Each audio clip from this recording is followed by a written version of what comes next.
Think someone's going quad in the pipe? I mean, honestly, I think people need to realize, like, never set a bar on snowboarding, because every time someone set a bar on it, it's just been surpassed. Hello, everyone. What's going on? I'm Nils and this is the Backcountry Podcast, a show aimed at providing insight into the outdoor industry by interviewing people who operate within it. Today, I'm going to be catching up with Toby Miller, a child prodigy that found his lane in competitive halfpipe snowboarding and is now broadening his horizons to all aspects of the mountain and shredding everywhere.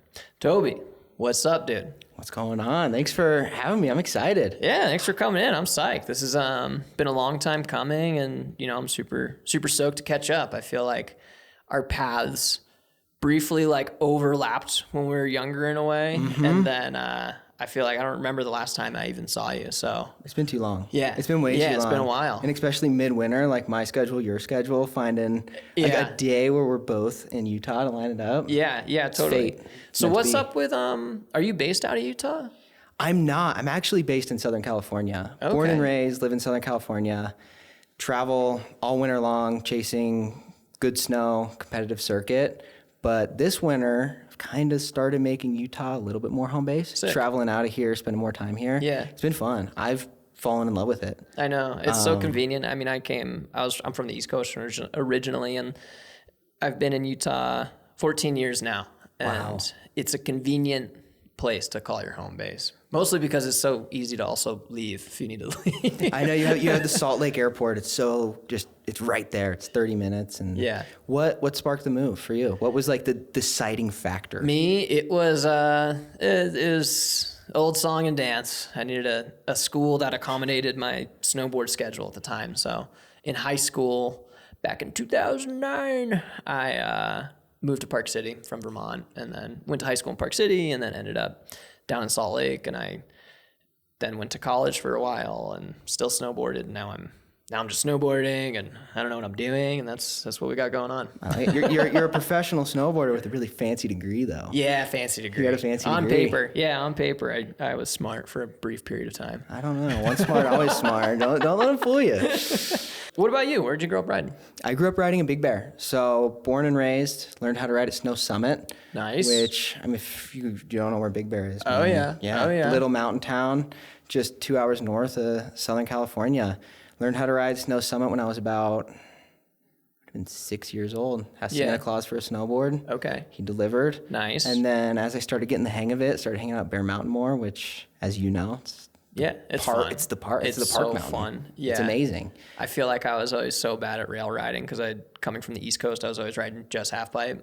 And then I did 2 weeks at Big Bear, and it clicked. Yeah. It was nice. That's all you need. Yeah. You just need a lap. It was funny. Saw Chris Bradshaw and 18 other people that kind of looked like Chris Bradshaw riding around. So I was like, all right, I can do this. Justin Mulford, Anthony Mazzotti, Lenny, Daniel Brown, that whole crew. Yeah, exactly. They were all rolling with Chris Bradshaw. No, it was really funny. I was probably 8 years old, and I remember asking my mom, I'm like, can I go take a run with my friend Chris? She's like, yeah, of course. And she expected me to get on the chairlift with another little kid. And I was just rolling up the chairlift with Chris Bradshaw. And she was like, what? Oh, okay. Yeah. That was just how it was. Yeah, and totally. I think riding there and, those being the riders, I think it, helped morph me into the snowboarder I am. It was kind of I wasn't being coached. It was kind of, you just follow them. Yeah. They're hitting the jump. Yeah, sort of follow the their speed. Mm-hmm. And if you knuckle it, you knuckle it. But it was just kind of roll around the mountain and following around the pros on the mountain. Dude, how did you go? So I didn't actually know that. I thought you were a mammoth guy. And I guess I'm curious, how did you end up finding your lane in halfpipe? Because that very early on seemed to turn into a focal point for you. But coming from a place like Summit or Snow Summit or Big Bear or whatever, there's not really that vibe or scene at those resorts. How did that happen?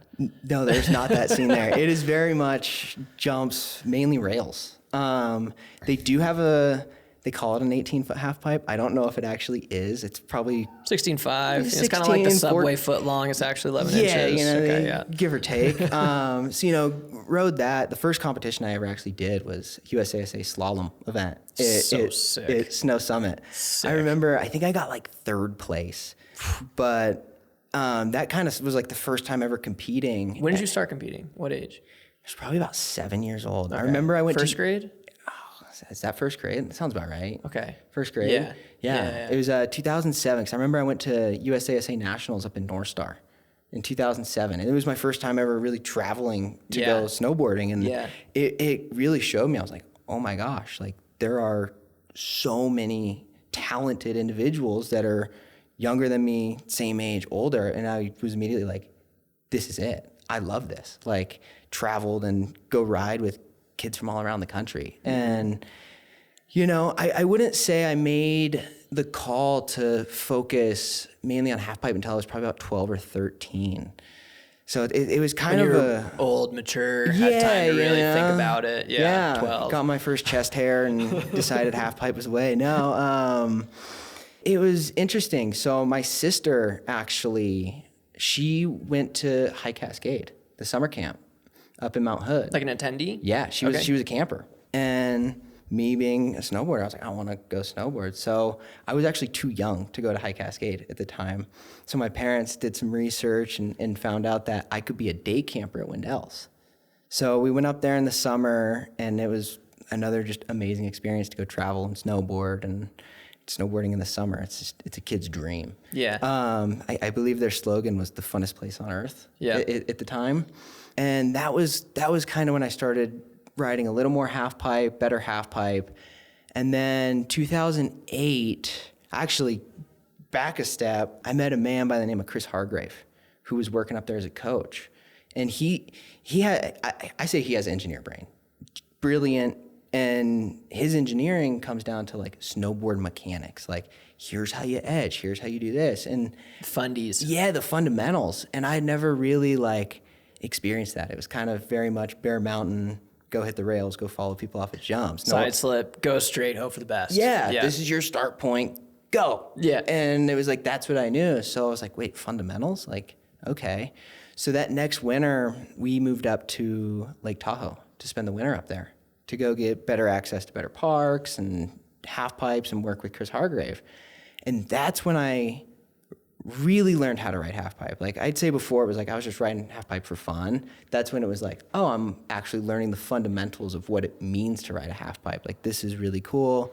It's actually shaped well. You could do stuff. It's consistent. Yeah, like it made a big difference. And met some amazing, young rippers up there, had an amazing group of friends, and one thing led to another, and half pipes got bigger, the tricks started coming along, and the rest was kind of history. Yeah, I mean, dude, it seemed like things started happening pretty quickly too in that era, especially if you look at, let's say, 2008 to 15 or 2018 or something, in that 5 to 10 year window.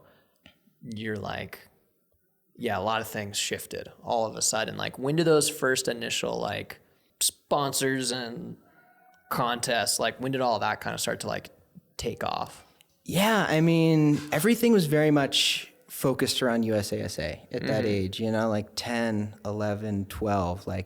You're doing the USASA. Was there the junior jam still? When you were coming up?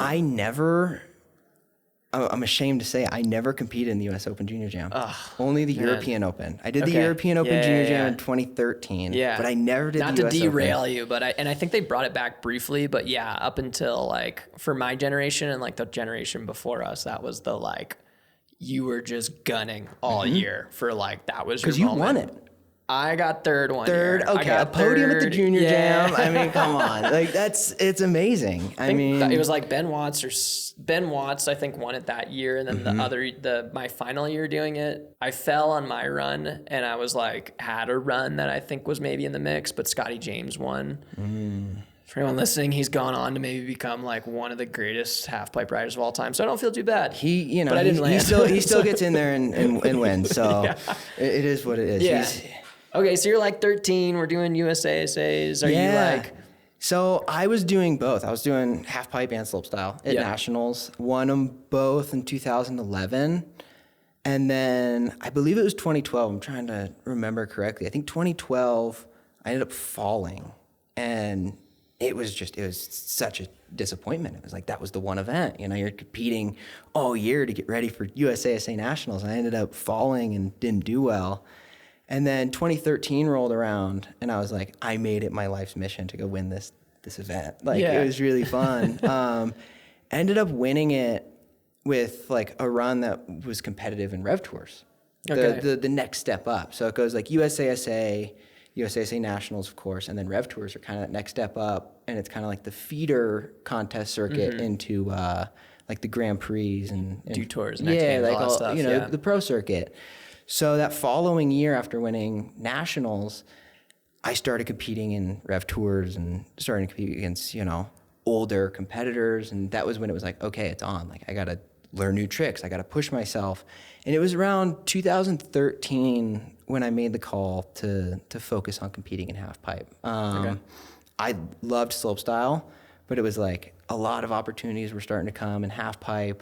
I was progressing faster. I actually learned my first double cork on jumps before going to the halfpipe. So that was really cool. And then that following year is when I was like, all right, I'm just going to focus on the competitive side of halfpipe. Yeah, there you go. And I was, you know, still living up in Tahoe. I mean, I got to just say thank you to my parents, like, for sacrificing that to go spend winters up in Lake Tahoe. Yeah, it's a huge shift. You know, give me that opportunity and, you know, do that. Like, I wouldn't probably be where I am today if they didn't make that sacrifice. So respect. Yeah, going up there and getting the opportunity to go ride real half pipes and bigger jumps with just better facilities, like it set the stage and, you know, helped me progress. It was really cool. Dude, totally.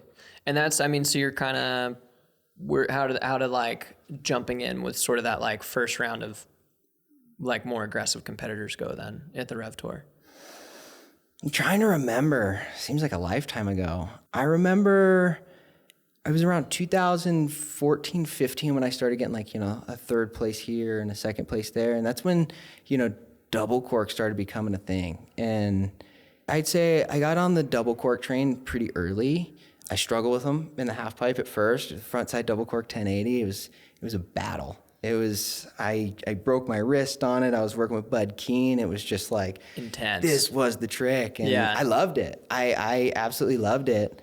Finally, once I started figuring out, you know, the frontside double cork 1080, and then next came the cab double cork, it was just like the ripple effect of doubles. And then once I started figuring those out, it was like, okay, like we're doing well in Rev Tours. And I started getting like the first initial invites into the Grand Prix. And then it wasn't until I'd say about 2016, 17, when I started like making a final here and there in the Grand Prix. Yeah. So it was kind of like, you know, it was interesting because every, you know, competition circuit, you kind of start at the bottom, work your way up. You finally, you know, get the top 10 and then the top 5. Yeah, top 10 is always that like huge moment. Mm-hmm. Totally. So like my first USASA Nationals, it was like, I don't even know. I probably got last. I don't know what place I got, you know? And then it was like inch your way up, win it, and then move on. And Rev Tours were similar to that. It was like, you know, got a couple podiums, Grand Prix. Hey, I'm here. I'm not competitive yet, but I'm doing them. In the mix. You know, trying, doing my best, just showing up to do the best run I can do. And then 2015, 16 is when I started, you know, breaking into those finals and becoming, I would say, like, I always say, you know, like you're a podium threat or you're a threat to make finals. And I was like kind of trying to breach into that threat of making finals at every event. Which is kind of huge. I mean, in a way, like you see a lot of, I mean, there's a large swath of competitive snowboarders and like kids and stuff like that. And I think like, you know, it's easy to focus on the first place person and just like human nature. That's where a lot of the attention's going to go no matter what. But like, I don't know, I'm sure there's a lot of sports that's similar to, I know it's top 10 in F1 is like a huge deal. Massive. You know, if you like get into like the points range, it's a huge deal. And snowboarding's not entirely dissimilar, that if all of a sudden you're in the mix making finals, like there's there is like a solid value to that. And it's also like affirming as a rider. I would imagine that like, you know, cause I was in the competitive circuit and I kind of dropped out a little earlier, and I just like, that was something I was like close to getting into the finals, and then just I like stopped doing it before I got to that point, but that was my goal. I mean, don't sell yourself short. You are a ripper. Oh no, it is great. Things haven't gone terrible. You know, I'm not. I mean, don't call it a comeback. He's coming back. Transitions. Yeah. It was a forced transition at the time. Contest, backcountry. He's back. Yeah. Just next season. But no, like making those like finals is such like a significant pivotal part in like that come up phase.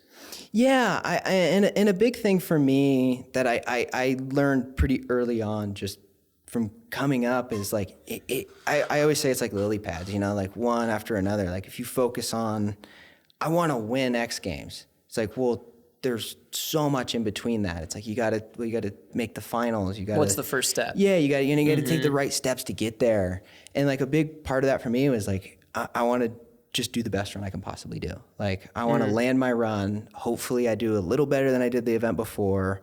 I want to learn this new trick, and hopefully that does something for me, and really just, you know, inch my way up there. And that was my main focus. You know, going into those Grand Prix, I wasn't going in like, I want to win this. I was like, I want to land a respectable run, and I want to progress on that and come back next year with more. And did that year after year after year. And then it was 2018 at Copper when, I mean, a double cork 1080 was no longer like the big move. It was, you know, 1260s back to like, it was, the sport had been progressing with it. I ended up getting a second place there. It was my first professional podium. And that to me, it was like, I didn't realize it on the spot, but looking back on it, it was like, that was years and years and years of like working up to getting to that point where I had a podium run. And a big thing for me was, I've always looked at it like off season, contest season. Like what tricks do I need to learn this off season to go into that contest season? And that was like, okay, this off season was great. I, you know, performed, did this at that contest, and I was proud of it. It was that moment that I was like, that wasn't just the off season. That was the past 8 years leading into this. Like I wouldn't be where I am if it wasn't for all those stepping stones leading into this. And it was a very special moment. It really was. Still is. Yeah, well, I actually watched that run recently. I was like doing some homework getting ready for this, and I like that run popped up, and I was like, Jesus Christ, that's crazy. You're too nice. You're too nice. No, yeah, that was a big moment. And what is like, dude, you should elaborate too on, you know, like the amount of, like, especially during that time period, and I'm sure there's like another peak period, but like the prep work and just like the year-round effort and grind, I would imagine, that goes into trying to like train and learn tricks and like learn one trick and then like master that trick and then like instantly have to go on to the next one. What's kind of a window into that world? Because I walked away before things like got really, really intense, and it from the outsider's perspective now, like, seen a lot of iPads up at the top of the pipe. There's a lot of iPads. A lot of infrastructure at the bottom of the pipe. It's changed. It really has, and I've watched it change in front of my eyes. Yeah, you were kind of part of the generation that experienced the whole change. And like, yeah, it's interesting. You know, like I'll talk to like Louis Vito. You know, he's like older brother to me. He's helped me so much through my career. He's had my back, and I'll talk to him, and I'm like, how was it when you learned your first double corks? He's like, I hiked the half pipe at Hood, and I said, I'm going to try this. Dropped in and was just there alone, just trying double corks like a madman. But that's how it was. It was like, you just go do it. To where when I was first learning double corks is when airbags were becoming a normal, and just the giant bag of air that stuntmen jump into, they cut the bottoms of the half pipe off, and they just slide them in there and try whatever you want. And it's a safety net. I mean, don't get me wrong. They can wreck you. I mean, they're your best friend until they're your worst enemy. But I'm super grateful that when I started progressing into the double flips and the 1260s, we had that, because there was a lot of factors and variables that you could eliminate before trying it on an icy half pipe. And I mean, the training that goes into doing these runs now, I mean, you turn snowboarding into a year-round sport. I mean, the competition season starts in December and it ends in February. A lot of riders, they'll take, like a month or two to go ride around. But then April or May will be Mammoth training camp, learning tricks, trying stuff. We'll go back to the drawing board. What worked the season prior?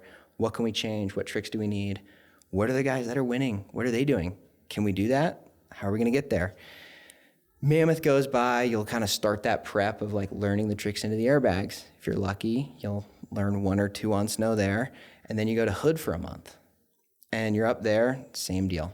Just training, reps. You kind of like, you have a rough plan of like, I want my run to be kind of like this. I know I need these tricks, I got these tricks, but you have like your checklist that you got to go through.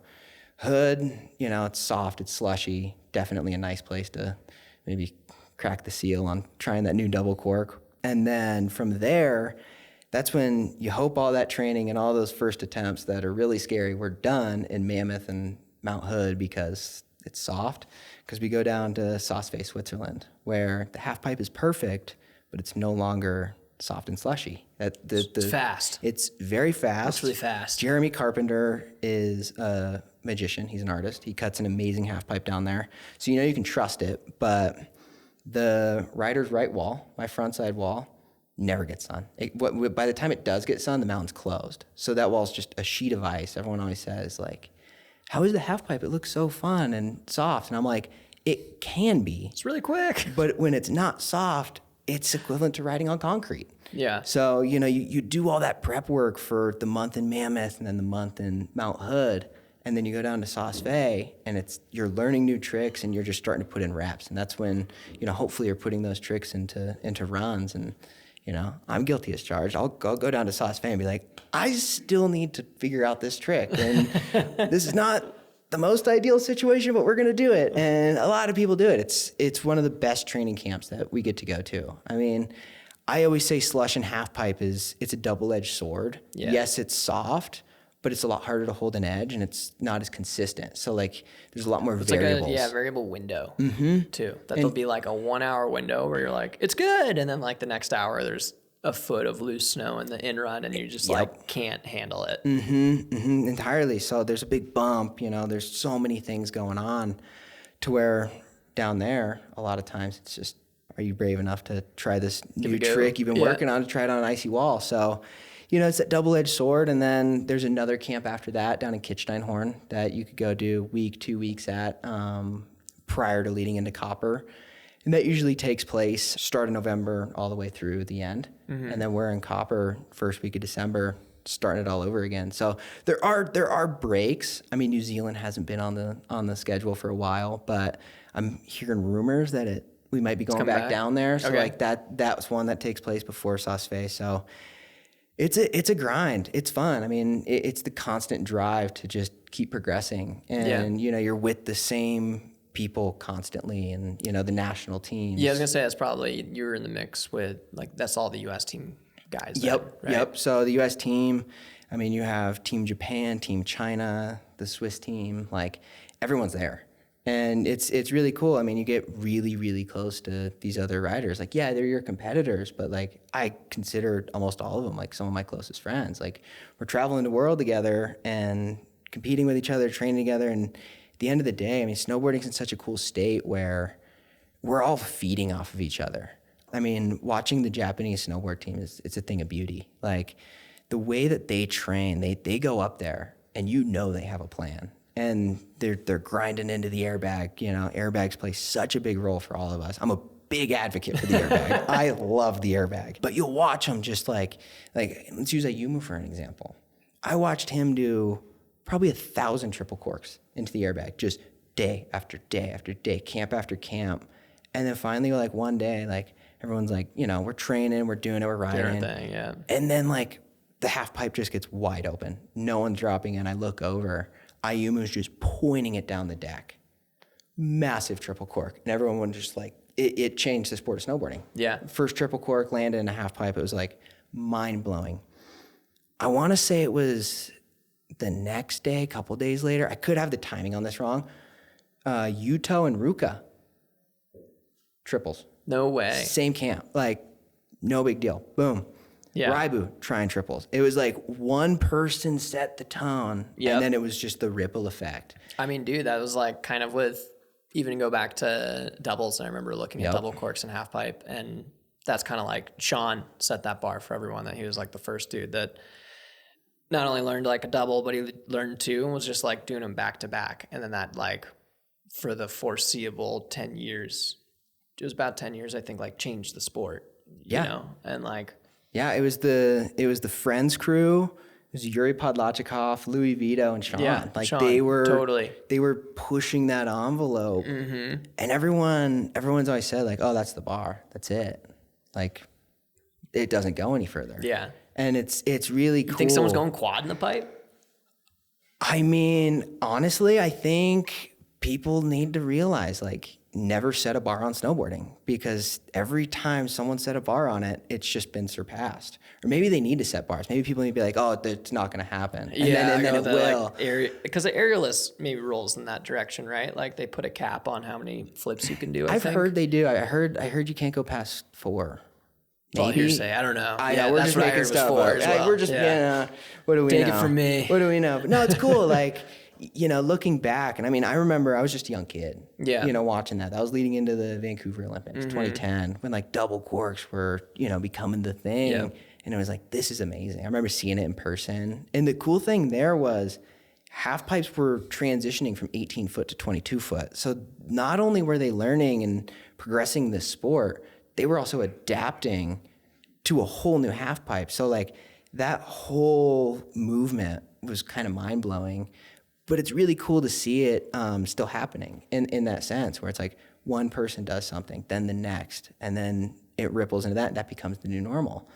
Lil Taki, Chun Li, he just did the world's first back-to-back triple corks in the half pipe. I saw that. It was mental. It looks so chill. I'd never heard. I am kind of out of the loop on like all the inner workings of competitive snowboarding, so I hadn't heard of them before, and I just saw like back-to-back triples in the pipe, and I was like, I mean, yeah, we all knew it was coming, but that looked fucking crazy. Oh my God. And like, perfect. And he was perfect too. And well, you watched, like, I scrolled down and looked at some of his other like posts. Cause sometimes you like, maybe athletes end up pigeonholing themselves by becoming a quote unquote, like one trick pony. And like, they can do that one thing or that one set of tricks. But I was looking at his posts and like, he just posted like some random, like, half pipe run of like a handful of doubles, and it looked so effortless, like how light he was on his toes every time he landed, didn't adjust his like angling, and I was like, oh my God, this is insane. I have been a massive fan of that kid just since he was young. I've been watching him come up and learn the triple, learn the 14. And have you seen him ride slopestyle? Just on an Instagram, but he was like a slope kid. Yeah. He's a threat. He's a threat. He's like Valentino, where he's a threat in big air, slopestyle, half pipe, like triple threat. And it's really cool. You know, that's what's so amazing, I feel like, about our sport is, you know, you see these athletes and these people that you watch come up learning these tricks and just, you know, changing the sport right in front of your eyes. Everyone is so excited. You know, it's like nobody's going to be like, oh man, everyone's like giving him hugs. Everyone's so like just happy for him. Like I remember when he did his first triple cork in Sauceface, Switzerland, everybody at the bottom, like they blew up, put their arms in the air and like ran up to him. Like not just his coaches, not just like his best friends, like everybody. And it's cool. Really cool. There's this really amazing camaraderie. And I'm sure it's the same, you know, with the film scene and like what you're doing. You know, you guys are feeding off of each other. Oh, yeah. It's snowboarding. It's all vibe based. Yeah. And if like, and it sounds maybe corny or cliche to say it, but like if the vibe is there, then like you're going to capture and create some really cool things. And, you know, obviously competitive snowboarding and training isn't indifferent in that regard. It's just different. I mean, I always explain to people, I'm like, there's different categories within snowboarding, as you could say. You know, you have your slopestyle, you have your half pipe, your border cross, your rail riders, backcountry. At the end of the day, it's the same sport. It's like music. There's different genres, but if you're a fan of music, you like music. And, you know, at the end of the day, down to our core, we're snowboarders. So we're going to feed off of each other no matter what we're doing in snowboarding. 100%. Well said. Well, dude, I kind of want to dive into riding with Shaun, because it seems like the last, I don't know how many years it's been, but you two have kind of gotten into the mix with each other. And how did that come about? Because for a while he was sort of like it seemed more so a one-man show.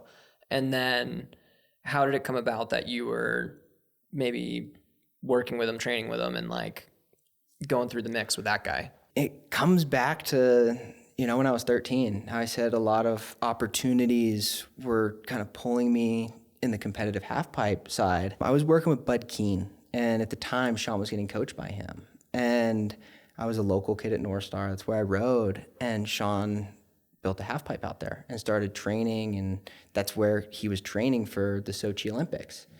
So I remember one day Bud asked, like, hey, would you be able to come over to the halfpipe one day and come meet Shaun? I was like, yeah. No problem. Yeah, I could do that for sure. So one day I went over there and I got to meet him. And it's so funny thinking this, it's the same when I first met, Louis, like young kid, and like, kind of like, oh my gosh, like kind of nervous. Like I watched this person compete next games. Like they're the superheroes of snowboarding. They are, every young snowboarder superheroes. And it's fun. It's amazing that I get to call, Louis and Shaun, two of my very close friends. But it really just started with, going over there and just riding with them, just doing straight airs, doing some, cripplers, 540s, and just riding. And like, I was young. So like, you can only be so, friends. Showboaty. You can't, totally. He's a lot older. So it was kind of like on mountain riding with him, just somebody to ride with. And then that went on for about probably 2-3 weeks. And then he was doing something down in Australia. And out of the blue, I got the invite, like, hey, would you be interested in coming down to Australia and just coming to ride? It's like, yeah, let's do it. Like, it's amazing for sure. Sure. So I went down there, flew down there with my mom, stayed in Jindabyne. There we go. Lovely town. Oh yeah. I'm terrified of snakes and spiders. I don't know what it is. I don't do them. So Australia is definitely like a little nervous down there. Fear factory. Yeah, a little fear factor. But no, went down there with my mom. My dad ended up coming down and, getting to ride down there with him. And, I would say, we started getting closer and, hanging out more. And then it wasn't until 2015, after the Sochi Olympics, he started working with JJ Thomas, who I was good friends with. I knew him when he was still competing, and then he went on to coach Louis. And then it turned into like, hey, do you want to come on a trip? I was a little older at the time, so I could hang out more, and like we could go out to dinner together, and it was fun. So I went on a trip with them to Calgary, Canada, and then one thing led to another. I was like, hey, we got this like fun dynamic. Like it's a great vibe. Like you said, snowboarding is a vibe, and we had that. It was like I'd be learning a trick and it'd get Shaun motivated. I watch Shaun do something, like, oh, I got to do something. And then you have JJ, just snowboarding legend, amazing coach, and just good human. Like, so the three of us really just started kind of like finding a groove. And then one thing led to another, and we were traveling everywhere together. Sick. Yeah, it was just crazy. That's so wild. You just find that vibe, and when something works, it really works. And I owe a lot of my success to those two as well. To have mentors like that who are so seasoned, and obviously someone like Shaun, who's a GOAT in his own regard, especially like without a doubt in halfpipe snowboarding, like having that roadmap that someone can offer you right next to you at such a formative age it's insane. Yeah, it was. A lot of people ask me. They always say like, what advice did he give you? It wasn't like that. We were friends, snowboarding, training. We just learned together. the process. Like even hearing you talk, and I don't know if this comes from the U.S. team or if this is who you are, or if this was through Shaun or whatever. But you were talking about like reflecting on my tricks. Well, what do you bring into the next season? How do I like go back to the drawing board? And like you kind of just earlier on we were talking, like I was listening. You had this like very thorough insight into your process. And I'm like, that is a mature, refined way to approach like your career, and like I could only imagine that being around someone like Shaun, you just see how someone of that caliber operates. And you're not going to question their process to be like, exactly, I don't want to do the cold plunge, like, totally. Like, well, that's what he's doing. I should probably get in there too. Yeah, like, oh, you do that. You train in the gym. Okay, I guess I'll do that too. Yeah, the gym, that's a big thing. That came on. They came on later. I always said when I was like, oh yeah, I go to the gym. Yeah, but no, you didn't go to the gym. Like, you did not go to the gym. But no, like I'd say more so too, like the big process of like how these guys would go about something, but also on hill training, like learning a trick. Like, I'd say that was a big like learning curve for me. It takes so much focus. It takes a lot of to focus. settle in on one trick. And I always talk to, younger kids when they're coming up, and it's just something that I've learned over the years, unfortunately the hard way sometimes, broken bones and whatnot. But I'm like, when you're younger, learning 540s and 720s and 900s, like learning the basis of your half-pipe snowboarding or slopestyle snowboarding for that matter, it's about quantity. You want to get those reps in. You want to ride that half-pipe as much as possible. And then when I started, traveling with JJ and Shaun more, I started learning, whoa, there's a whole nother side to this where it's quality over quantity. Pick your days. Pick the right hit. Pick the right moment. Is today the right day? If not, maybe come back tomorrow. Don't burn out your legs trying to force something that's not going to happen, and take advantage of, when the time's right.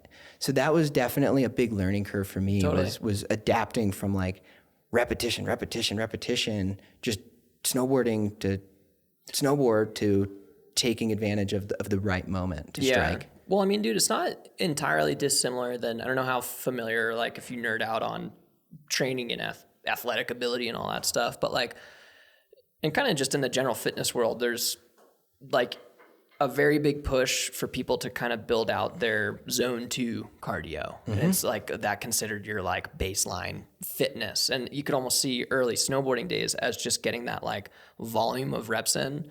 But then when you're trying to find these peak performance, quote unquote, maybe you're like 1 rep max or your hardest effort, you can't do that every day. Or maybe you can when you're like, we probably could have when we were like 13, you just gun every day, but then like all of a sudden you're super old, maybe 15, and you got to like, you get selective, and that's like, again, just part of the refinement process to like set you up for success moving forward. Yeah, that's interesting. I never put those two together, because it's very true, and it's this fine line, right? Like you strike on that right day, you take advantage of the moment, but then it's like, cool, you did it. Now let's go rep it. Yeah. Let's go put it, and it's then like, you go back, and then it's like, you got to like choose your right moment to like strike and make it happen. And then once it happens, that's your new normal, and you got to like get the volume again. I'd be interested to hear your take on this. I mean, I always say, if you learn a big scary trick, I always think the second time is like almost more scary.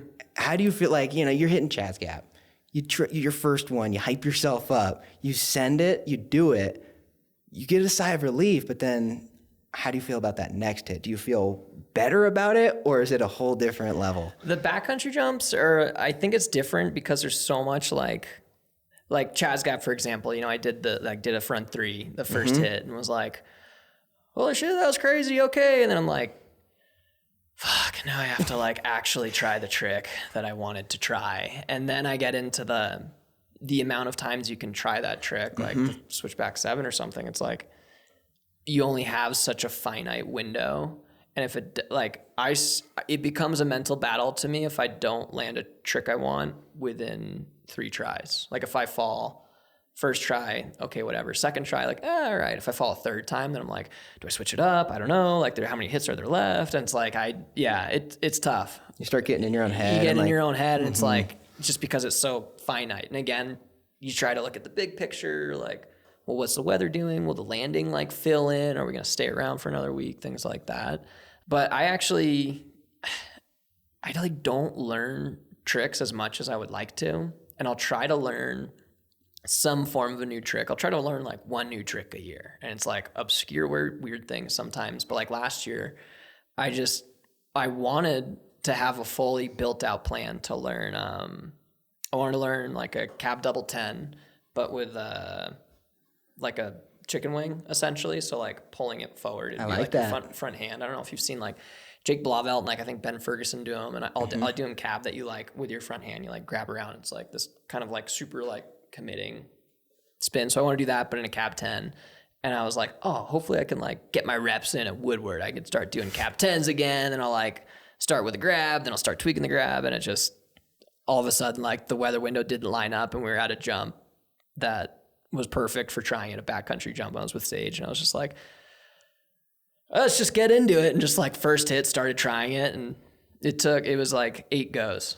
And it was definitely like mentally my last go when I did land it. And it wasn't exactly how I wanted it to look, but like conceptually it was all there. And I would like to do it again because I've only done it one time. I love that. Yeah. I love that. I mean, I'm like, I want to keep doing it, but I just like, I need to jump. There's like, there's so many variables that go in it. That's what's so interesting. You know, I'm always fascinated by that. Like, I mean, learning a trick, but I feel like even when you go out and do a new build, it's somewhat of a new trick. I call it proof of concept. There you go. I like that. And I'm like very open when it's like a feature, a hit. And I'm like, I think it'll work, guys. Like, just going for proof of concept, really. Let's just see what happens. And like, I've totally built stuff before that does not work out. And then other times I've built stuff and it's been like the best shots I've ever gotten. Because everything just like all of a sudden lines up and I'm like, holy shit, this is crazy. Did you guys see that? That's so cool. When it works. Like so much out of your control that you're just like, well, see how it goes. I love that. That's what's cool about Halfpipe. I mean, it's relatively consistent. Like, yeah, you have different half pipes, you know, different, you know, shapers, and the verts are going to be a little different here, a little different there, but for the most part, it's consistent. 5 hits, that's your run. You can think way in advance, what's my dream run for 5 years? What's my dream run for next year? So you can have that plan. And I've actually talked to, you know, some of my buddies that, you know, compete over in slopestyle, you know, like talking to Brock, talking to Red, Judd, those guys. I love watching them and taking a lot of inspiration, honestly, from a lot of the slopestyle crew and what they're doing now that they have all these side hit features. And it's like, how do you take what they're doing to Halfpipe? And, you know, I was asking them, like, how is it going to a course and the first day not knowing what it is? Like, yeah, you know there's going to be jumps. There might be a side hit. You know, like, the concept. But I'm like, it's going to be different every time. So you do have to switch up your run. And, you know, I think that is really cool. And, you know, Halfpipe did do that at Dew Tour. Modified Halfpipe. Yep. Big fan.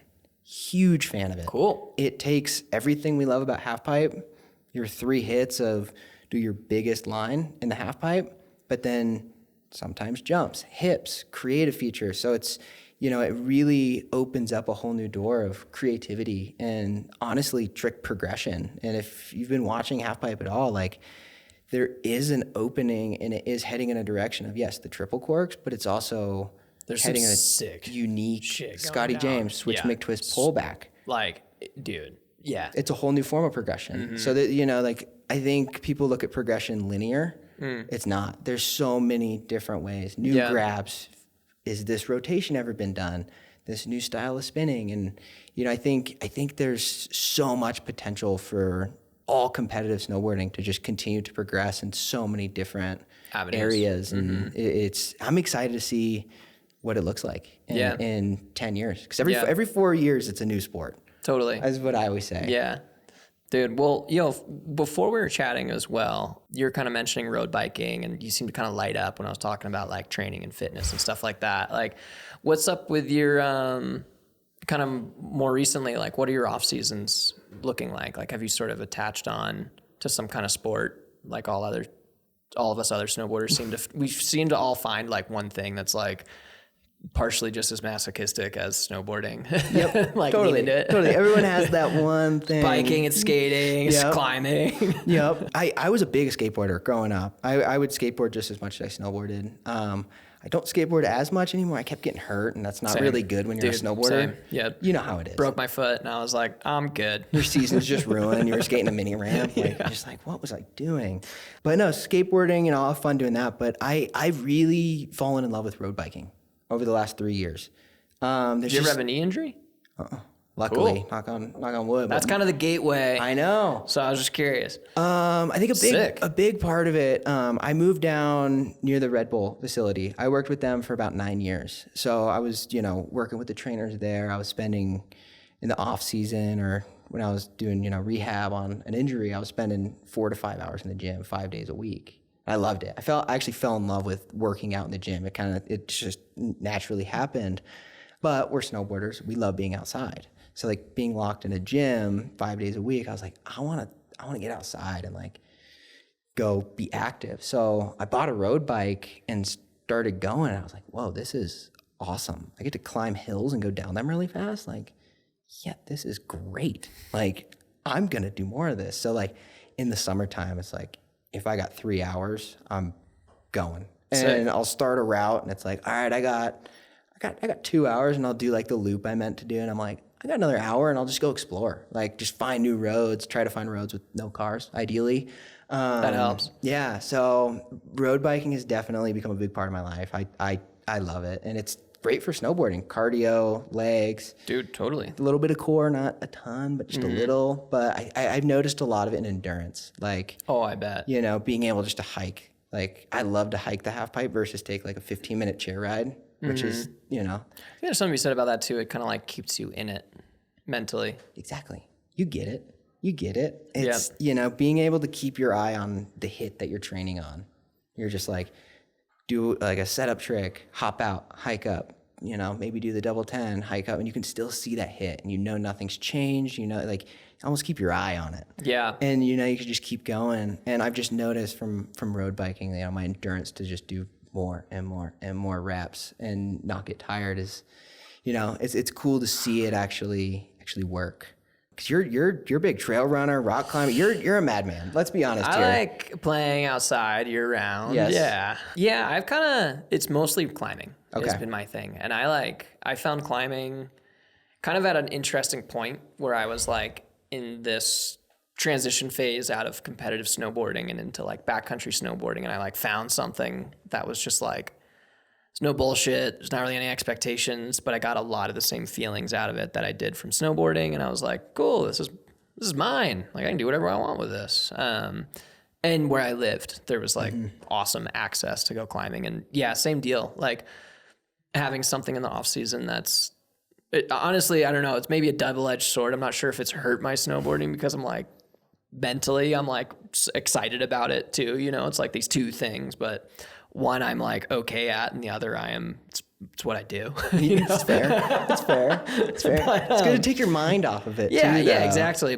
And then also, I'm sure it's the same thing with road biking too. It's like, and anything in life, like having other things besides just the sole focus of snowboarding to sort of like either give you a mental or physical tool set that helps you in your snowboarding, or like give you a reality check in a way that you're like, whoa, I'm super good at snowboarding. I should like be more excited about that. Totally. And it's therapeutic too, in a sense. I'm sure you feel the same way when you go rock climbing or running, and you get this therapeutic thing. Like, yeah, there's times like when there's no snow, there's no half pipe, there's nowhere to go snowboarding, and I'm like, I start going crazy. I'm like, I need to be on snow. I need to be doing something. Like, I want to go snowboarding, and I'm like, I need to go bike. Yeah. And it just like, okay, I'm good. I'm going in a week. I had this crazy idea. I wanted to do a half Ironman.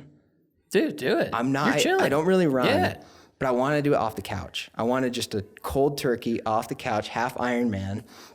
Might be a little against, the athletic stuff we were talking about leading up to this, but okay. Totally. So I pitched this idea to my dad and my girlfriend, and both of their responses were, not sure about that. How are you going to do the swim? I can't. I'm a horrible swimmer, but I still have this like weird fitness. You just got to learn how to swim. I know. I swim like this. You got to know, dude, same deal. So I've done a triathlon as well. And that's why I want to bring it up. I figured you had, because you're a maniac. So I did, you've been to Jackson Hole, right?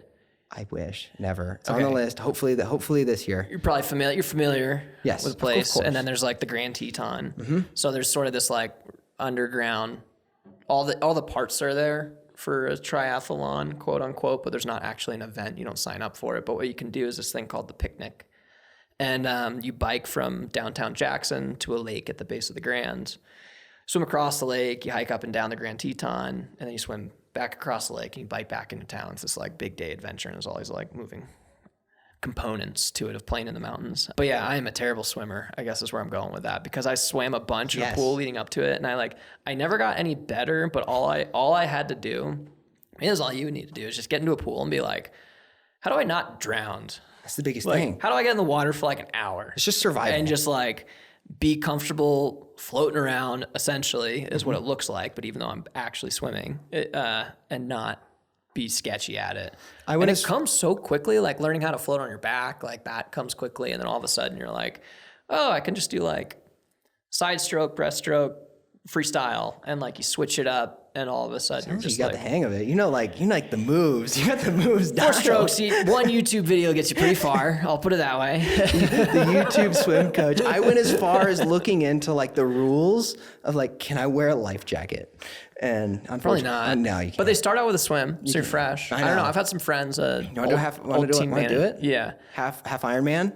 I have other things I'm focused on. I'm saying this is like a 5-year plan. I'm so excited for you to do it off the couch, and I think it's gonna be an awesome. It's probably not gonna happen. It was a crazy. You just gotta sign up. Just sign up and give it a shot. People drop out of those things all the time. You're fine. I know. It's just this wild idea. I love it. It's not that crazy. You'll be fine, because like you could probably figure out. I would figure out if you can run, maybe run a little bit and swim a little bit. Mm-hmm.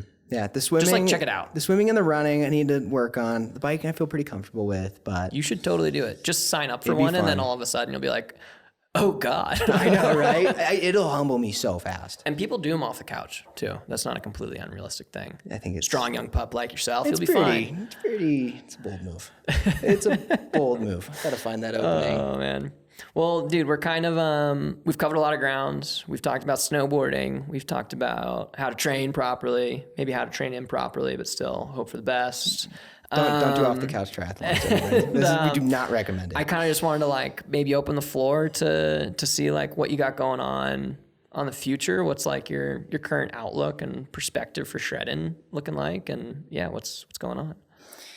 Yeah, I mean, I fell in love with snowboarding at such a young age.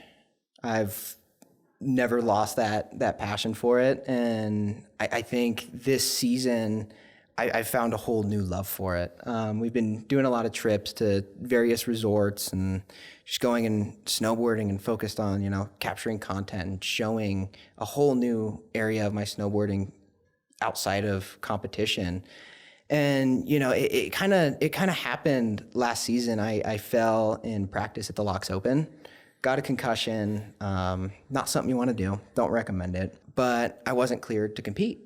And my one eye wouldn't focus. It was this whole process of like eye therapy and all this stuff, but I was allowed to snowboard. I just wasn't allowed to do big tricks. So I came out to Utah and did a couple days at Snowbird, did some days at Solitude, and I was honestly forced to not go ride a halfpipe for a couple days. And I was like, whoa, this is really fun. Like, I want to integrate that more into my season. Like, focus on the competing, focus on the training, but definitely carve out some windows and time slots to go snowboard and, explore and showcase a whole new side of my riding. And doing that, it's been really fun and amazing and some cool opportunities. And it's given me a whole new like outlook on competitive snowboarding as well. Like it's opened my eyes to like what's possible. Maybe I'll approach a half pipe run from this angle. Like, cause I feel like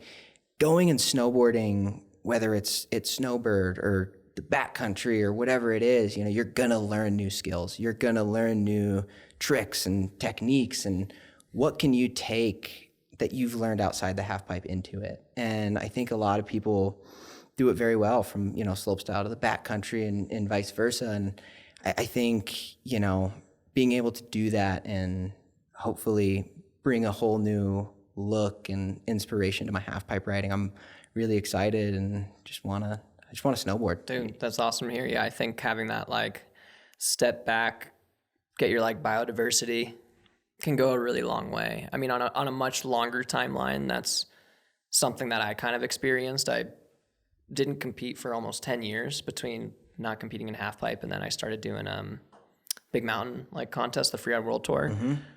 And my process was just like so refined by the time I went back to competing that I was like, went super well. I like won, you know, I was like, oh my God, I was a guy that could never land. And now I'm like, now I'm the guy. You know? Just different outlooks. He was just getting that perspective to step away for a little bit, went a really long way.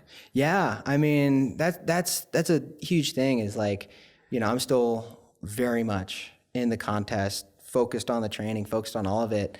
It's more just, how do I add, you know, I don't even want to call it training, just add something to my snowboarding that can carry it forward. Yeah. And, you know, it's just going out and snowboarding more. Yeah. You know, whether it might be as simple as in February, if we were going to go do a training camp and then another one in April, maybe all of February, come out here and ride and go focus on, you know, teach me how to hit a pow jump, you know, like whatever it is. You just like, you go back to those other like park or something and you get way better. Mm-hmm. I feel like, and even like the two seasons after I stopped competing, I was like an exponentially better park rider all of a sudden. I think it was just maybe like, got to play around a little more, got to like not be as pigeonholed. And then all of a sudden I was like, damn, I'm like way better than I was. I love that. I love that. And I think all aspects of snowboarding go very hand in hand. Yeah. You know, like what you learn from one, you can take to the other. And it goes back to what I said. At the end of the day, like, yes, there's different categories, but we're all snowboarders. And I want to be able to snowboard everything. Yeah. I want to go compete and do tour and World Cups, but I want to be able to go ride big backcountry lines. You know, like I want to be a snowboarder. Yeah. And, you know, it's been really fun. And, you know, that's what's cool about snowboarding. You don't know, you know, what opportunities are going to present themselves and you don't know where it's going to take you. And, you know. Yeah, it's kind of the beauty of the sport. It is. It really is. Respect, man. Well, dude, thank you so much. I'm psyched we got to catch up. And did you have any thank yous you wanted to share as well? Well, thank you to you for sitting down, having me on. Hey, thank you to Backcountry. Thank you to my family. Everybody who's really been there for me and got me to where I am today. You know, you can't do it alone. It takes a team and a support system, and just thanks to everybody, honestly. Yeah. So, yeah, respect. This is great. Good stuff, man. I can't wait to see what you do for the rest of the season. after watching that Venture Beyond Chad's Gap part, I'm excited. That was phenomenal. I can't wait to see what you do this year. Might be a more intern, you know, it might be a chiller year. Okay, nice. I like it. Yeah. It's like filming's not actually entirely dissimilar than contests, where it's like I've had some years that I'm like, I'm kind of chilling. And last year was supposed to be one of those years because I was coming off of a 2-year project that took a lot. Just turned into be like even crazier of a year. So all of a sudden I was looking and I was like, man, the last 7 years have kind of been like nonstop. I'm like psyched this year. I'm like, I'm going to split board. I'm going to get my zone 2 bases. Great. Like it's going well. It's like, you know, I don't know, you can play around. That's the beauty of it. There's so many different avenues you can take it. So you can be a professional for so long and still find new areas to become a beginner and learn. Yeah. It's never ending progression and education and just falling in love with the sport all over again. Cheers to the process. This is very true. Well, thanks again. And thank you to everyone who tuned in. Hopefully you enjoyed the show. If you did, make sure to like, comment, and subscribe. And in the meantime, from the crew at Backcountry, we will see you out there.